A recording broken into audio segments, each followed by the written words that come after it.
Well done, you're still making it upstream. The men at the oars can't see whether they're going forward. Only the man at the helm, the man who dreamed up this voyage, planned it and financed it, can see that they're actually going backwards.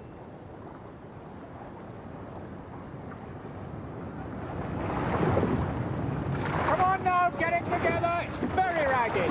Come on, discipline. The first Argo struggled like this. The writer Apollonius tells us that for every foot that Argo made, they lost 2, although the oars bent like curved bows as the men put out their strength.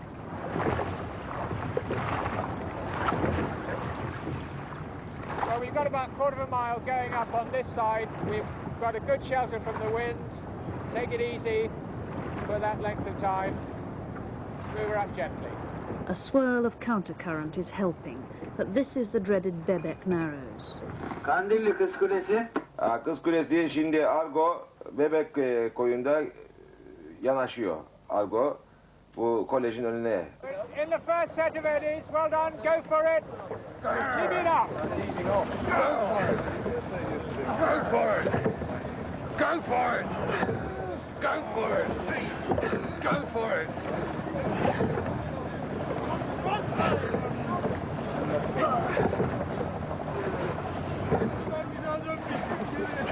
Terrific, well done.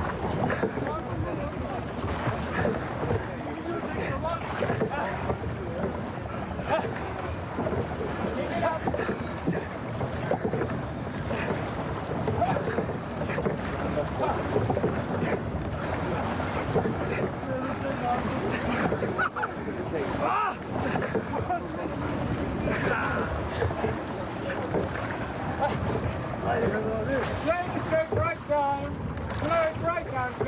All the pain is proving something. A real Jason 3,000 years ago could have taken such a boat up the Bosphorus, even with a headwind. There are patches of fair current running along alternate banks, and if a galley can find the pathways between them, it can make progress. By force of necessity, this Argo is rediscovering those ancient paths through the water. Okay, we're now crossing into the downstream current. Keep the pressure on. We've got a long haul across into the counter current. Well done. Going nicely. In 10 strokes, we'll have 20 strokes firm. 10 strokes time from now. There's the first 80 meters to the counter current.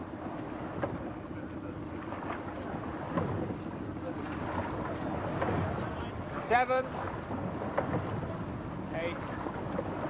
Next stroke, paddle firm. Let's have 20. 1, 2, call it out. 3, 4, 5, 6, 7, 8, 9, 10, 11, 12, 13. Are you ready, Motory?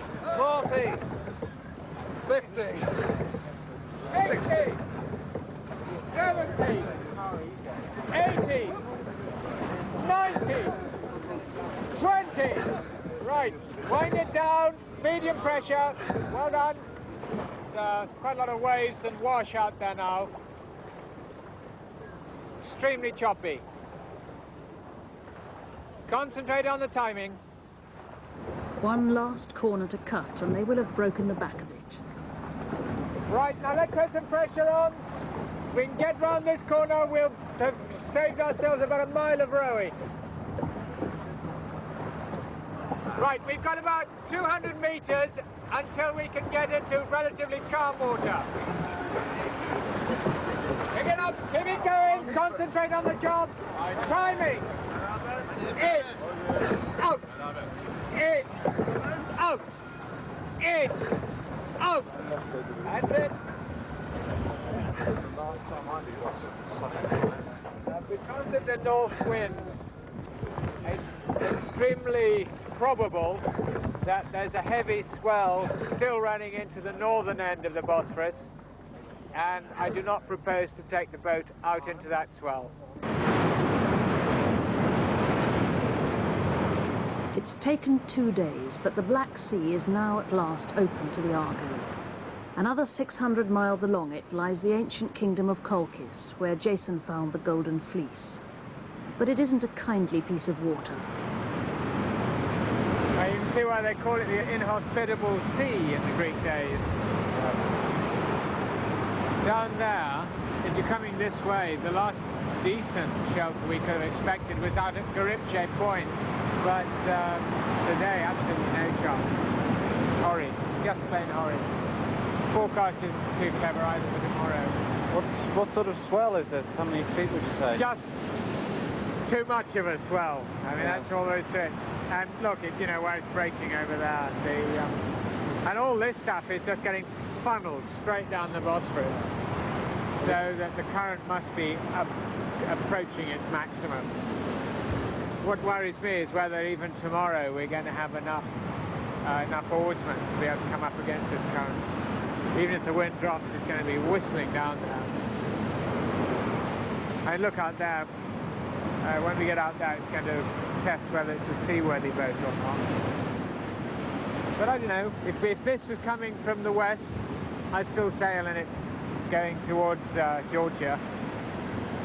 Even with seas as high as this? Oh yeah, yeah. They're just breaking very much more as they come into the land, and that's heaping it up. Before adventuring along the Black Sea coast, the Argonauts have one more strand of the Jason legend to pick up, here in the wild little cove of Garipche at the mouth of the Bosphorus.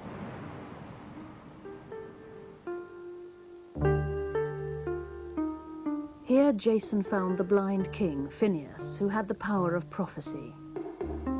Phineus had made the gods angry by giving information too freely to all who sought it, so they blinded him and sent terrible bird-like women called the Harpies to torment him and foul his food.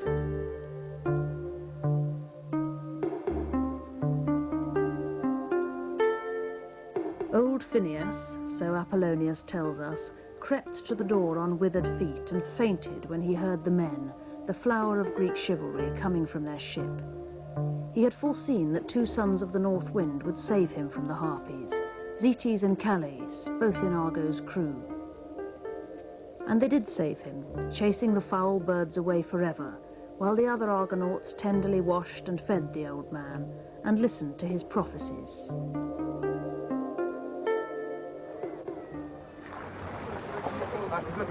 That little inlet, in fact, is the last one on the European side before we get into the Black Sea. And traditionally, that was the place that was, it's now called Garipche. Its previous name was Gyropolis, place of the vultures, because it said that this is where Phineus had his castle, the blind seer king. And according to the legend, Phineus provides the Argonauts with directions of which way to go from here. It's also said he can see the clashing rocks from this point, and that you could see left and right into the Black Sea, and this in fact is the point at which we can do that. Once again, it's got a castle on it. Every one of these points that is traditionally important is still, over the centuries, has been built up. There's the rock. You can just begin to see it now emerging. Now you can see the magnificent, they're absolutely splendid there. And it was a nesting area. In fact, if you look at the face of that rock, there are nesting holes and ledges. And presumably the harpies that came and snatched his food were seabirds, sea eagles perhaps, though gyropolis could be either vultures or eagles, apparently, in the translation.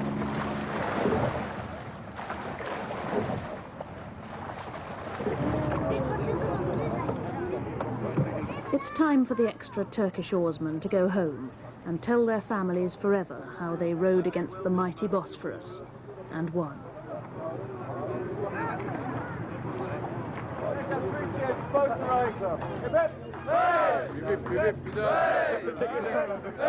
Evet, Kaptan Tim ve Argo ekibinin şerefine 3 defa. Sağ ol, sağ ol, sağ ol. Hadi nerede? Eyvallah gidiyoruz. Bak, buraya mı gelecek? One of the English crew is off as well, back to work in England. Miles Clark is one of the original dozen who left Volos, nearly 1,000 miles back. Nobody to wind up anymore. Nobody to wind up. Nobody to annoy anymore. We'll have to find somebody else. What about this new guy? I suppose we'll have to start on him first thing tomorrow morning. We gave him 2 days. Huh? We gave Miles 2 days. After the first comment about explosions. Yeah, we'll have to meet up here. Ali, çok güzel gözlerin var. Seni seviyorum. Shonda, I'll come up and see you sometime. Definitely. We're going to row there. Let's give us a kiss.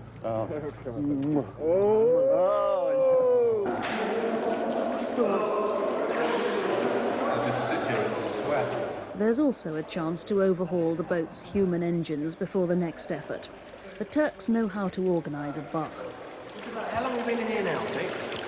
About 10 or 15 minutes, I think. What are you doing then? Going to come all the way to Russia? Going to come all the way to Russia? Right. No problems now? It's all as regularly along the way, I think. We've got the mummy effect. There's 20 layers of skin peeling off.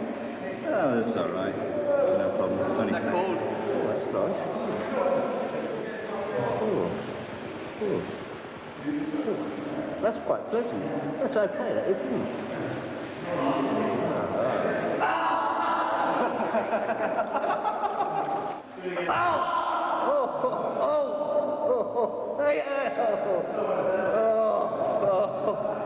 Is this nice?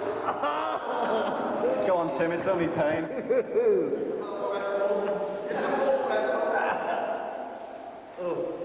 Oh, thank you. Has he stopped yet?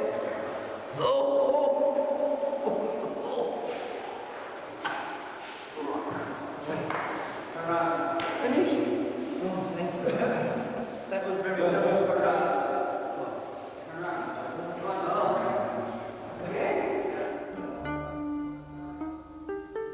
King Phineas had given Jason one valuable piece of advice about the Cyanian rocks which clashed together when a ship tried to pass between them.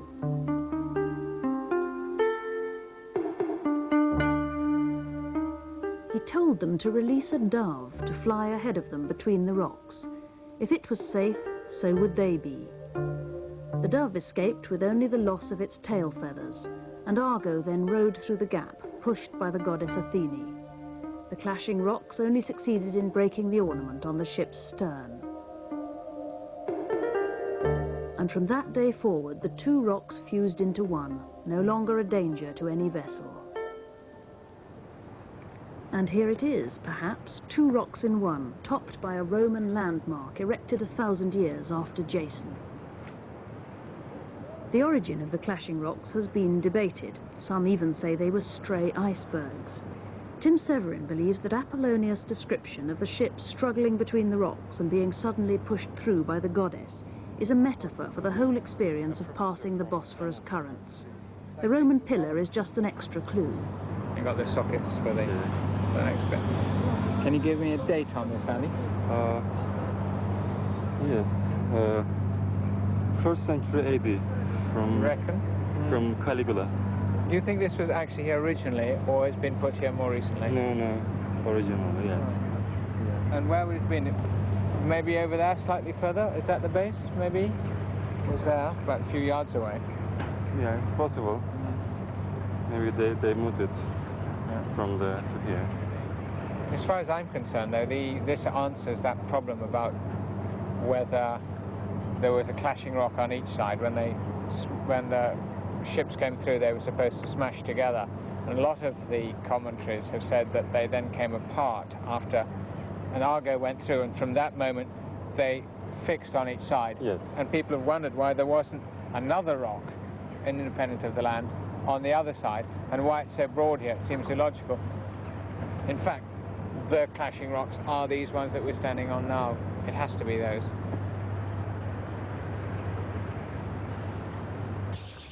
Phineas also told them about the mouth of hell, a cave leading to the underworld. We can locate this confidently enough, behind the headland of Eregli, 150 miles further along the coast. Here 2 Argonauts died, Idmon the soothsayer and Tiphys the helmsman, who had steered them safely through the Bosphorus, only to die here.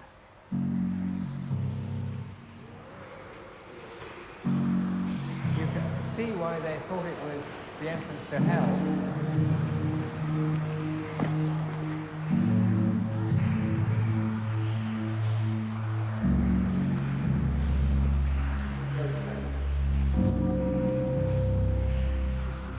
You can see easily how this would become a cult centre of Hades, of the entrance to the underworld.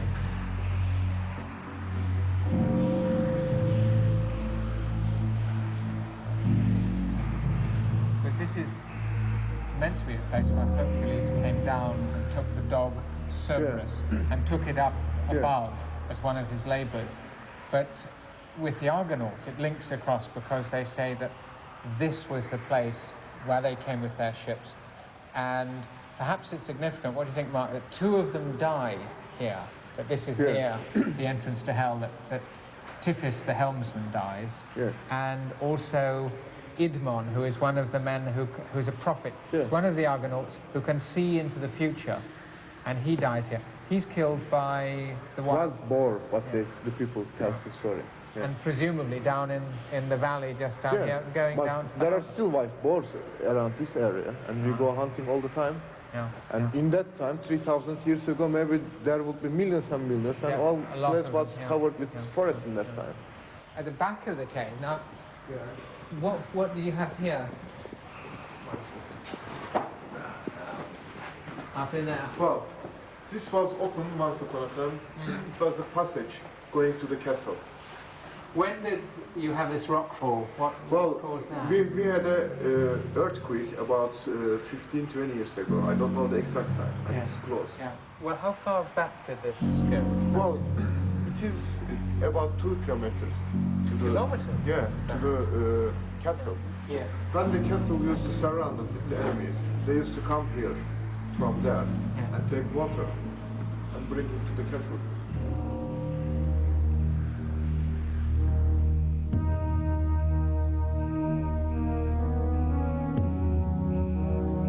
Among these hills, in a closed military zone, Tim Severin has seen what he believes to be an ancient barrow grave. It could be the last resting place of Idmon and Tiphys.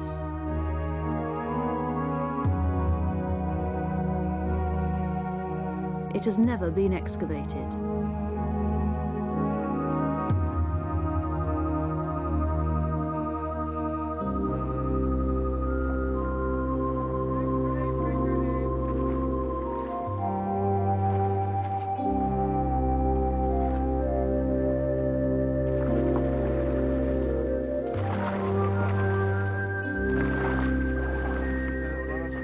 Reinforced by more Turkish volunteers, Argo struggles on again along the Black Sea coast. The newcomers learn sea rowing from Mark and songs from Cormac O'Connor, a fisherman from Dublin. On the 4th of July, 1806, we set sail from the sweet cove of Cork. We were sailing away with a cargo of clay for the Grand City Hall in New York. It was a wonderful craft, she was rigged fore and aft. And oh, how the wild winds drove her. She stood several blasts, she had 27 masts, and they called her the Irish. Relief bench, ship leads. Okay, and don't go in early. Or late. Now, when he stops, you've got to carry on. Same rhythm. You've got to watch this man. Got to keep in time with him. Mark and the old hands know every single oar by now as an individual. One is stiff, another too heavy, another warped. Some are too springy, some perfectly balanced. Everyone waits their turn for the good blades, working, as Apollonius put it, like oxen at the plough. You see, you've got to watch the timing. Don't look at me. Look at the stroke man. That's it. 7 years when the measles broke out and the ship lost its way in a fog. Then that whale of a crew was reduced down to 2, just myself and the captain's old dog. Coming to a little patch of wind for about 10 metres. Oh Lord, what a boat, it was right over. Turn those lines around. and the yellow dog was drowned. I am the last of the Irish rollers. Yes, sir? Thanks. I guarantee you won't become pregnant. Peter Moran sometimes thinks about his hotel training. You're a great guy, you know. There wasn't much in it about paraffin. But it's lethal working on oil. Because if it slips, like to heat the oil, you have to get a good high temperature. You only can use the one ring. It can take up to 3 or 4 hours to do a meal, you know. But it's fresh, you know. It's good. Just when they say, when you get it that fresh, it'll turn up and look back at you. That's fine. Yeah. You can turn in the pan, looking back at you.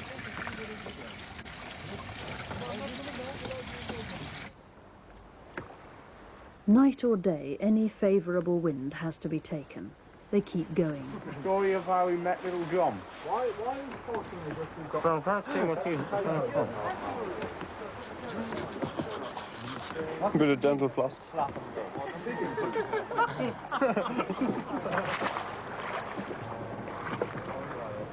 You're still up, Dennis. You been to bed yet?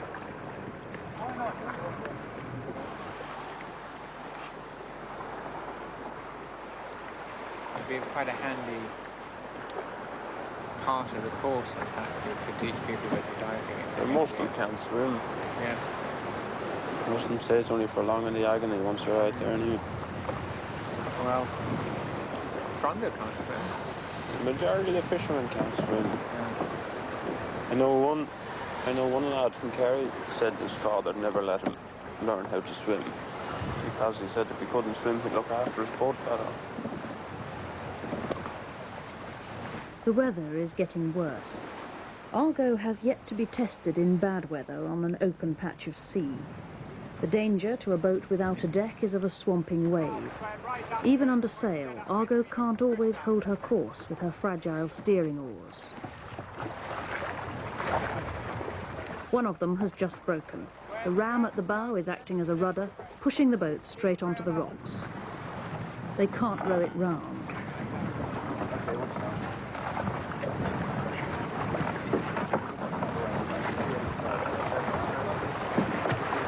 Easy with the jib now. Ease the jib right out. Yep. An emergency jib is made out of a tarpaulin and held by hand to swing her round. It works, just.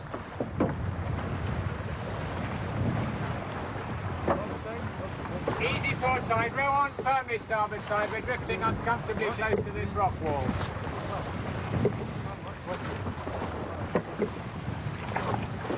Row on together. We've got a gust of wind coming from over there.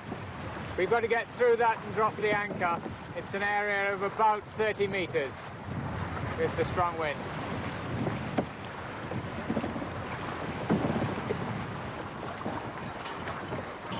Ali, ask the fisherman what the depth of water, how many metres deep we've got here.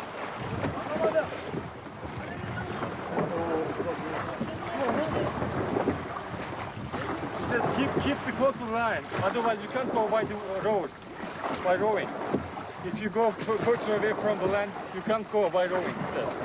But if you keep... Let's get the anchor, Cormac! Nobody with an engine ever understands the problems of anyone without. A welcoming boat from Sinope has come to admire them while they do their repairs. Tam köşede dümen direklerinden bir tanesi kırıldı. Onun için rüzgarın kalmasını bekliyoruz. Rüzgar kalır kalmaz Sinop'a gireceğiz. Çok teşekkür ediyor kaptan. Sağ olun.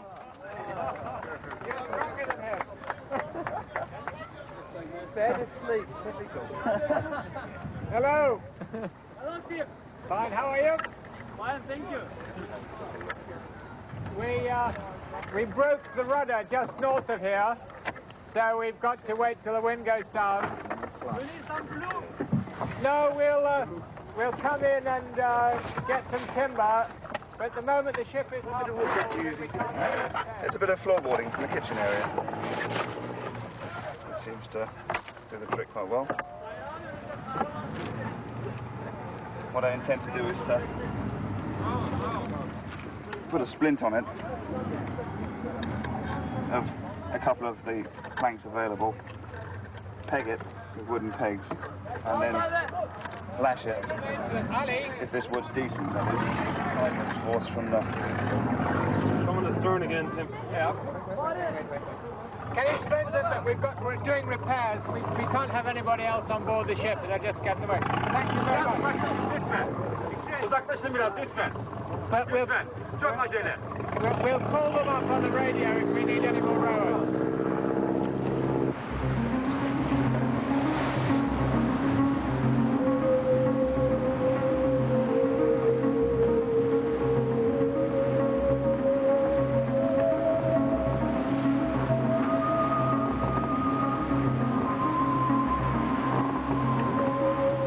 The lesson of keeping away from rocks has been learned, especially with a steering oar held together by floorboards.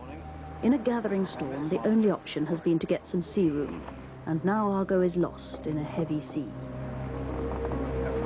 Tim Severin said before the voyage, "I know we can't sail out of trouble, we can't motor out of trouble, and I doubt very much whether we can row out of trouble." An awful lot of these early boats were wrecked.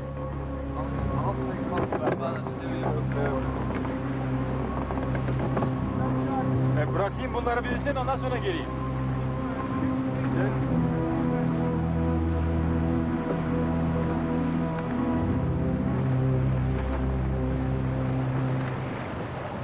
Do we know where we are?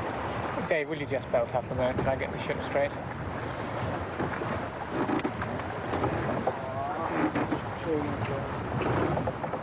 The emergency shortwave radio has raised no answer. There are no ships in the area. You know, we lost, we couldn't see the coast. We are in this circle. Circle down. Yes, you know. With, I'd say, like a 25-mile radius.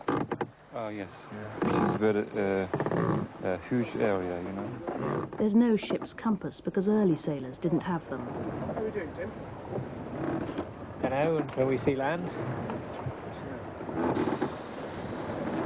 Mysteriously, a pocket compass has appeared beside the helmsman's seat, some faithless Argonaut's private insurance policy.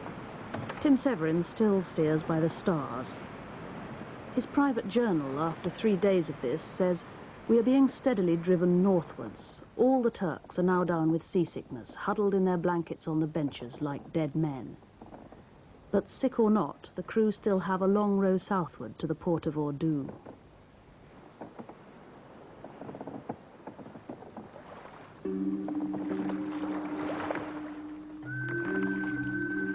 A whole case of tinned hot dogs has gone rotten, so food rations are down to 1 egg, 2 biscuits and a handful of rice a day. Another steering oar has broken. After all the civic welcomes and the archaeological strolls, this is the closest the new Argonauts have come to the realities of early seamanship. They're lost, hungry and afraid in an open boat. As Homer said, they sailed on, grieving at heart.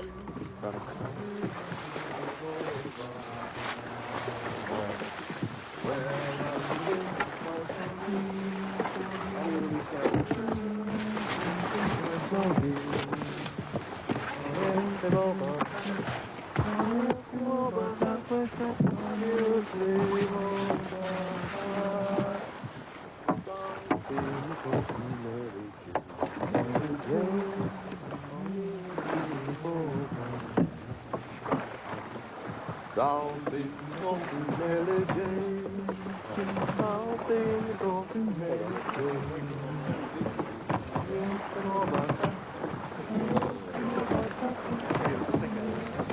Farming, your eyes look grey red on this side. You haven't seen them from my side.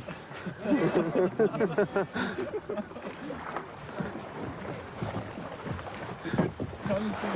like it didn't fit inside your nose.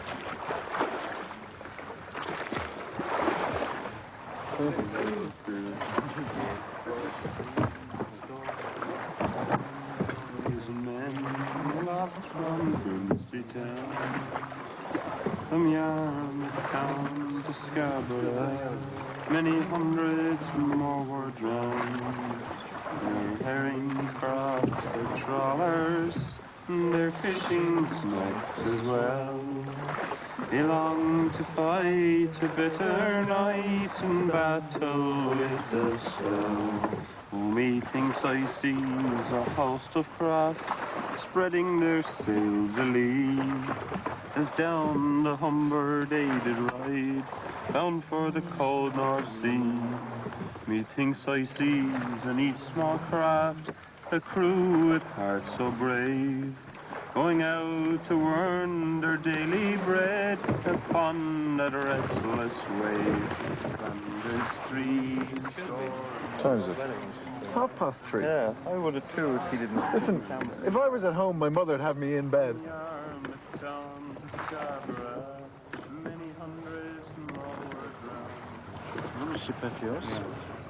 I can't remember now. Just before dawn on the 5th day, someone spots lights ashore, a small harbour. The white flashing one's the only one that's there. Yeah.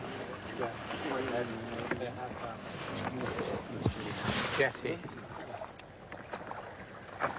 But the jetty doesn't appear to have any light in it at all.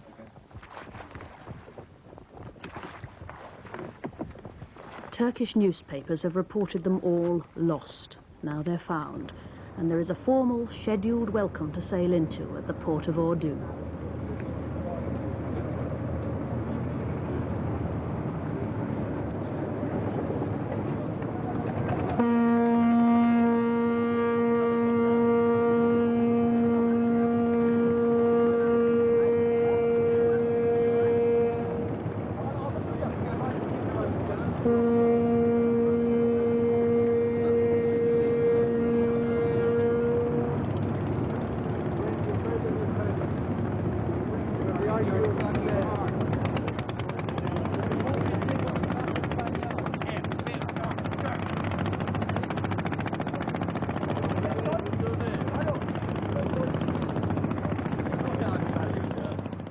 There are flowers to be politely accepted, speeches to be made. And if they still want the Golden Fleece, once they've dried out the bedding, there will be 250 miles yet to row across the inhospitable sea. Fahrettin Gündüz, Hukuk İşleri Müdürü. Ordu Valisi adına hoş geldiniz. Thank you very much. Ali, come and translate a reply. Belediye Başkanı Avukat Salih Akkuş, şehrime hoş geldiniz. Çok great. Can you say thank you very much indeed for a fine welcome? Can you say it's very nice to see them all here, and we're very glad that we've managed to come in out of the rain. My crew are looking forward to visiting that town and probably go to the hammam and have a hot bath. Tüm arkadaşlar şehre dolaşacağız ve herhalde bir Türk hamamına gideceğiz önce. Evet. Bayağı And say that we've got some very wet sleeping bags from the rain last night. And is there some place where we can dry them, where there may be a place to dry them?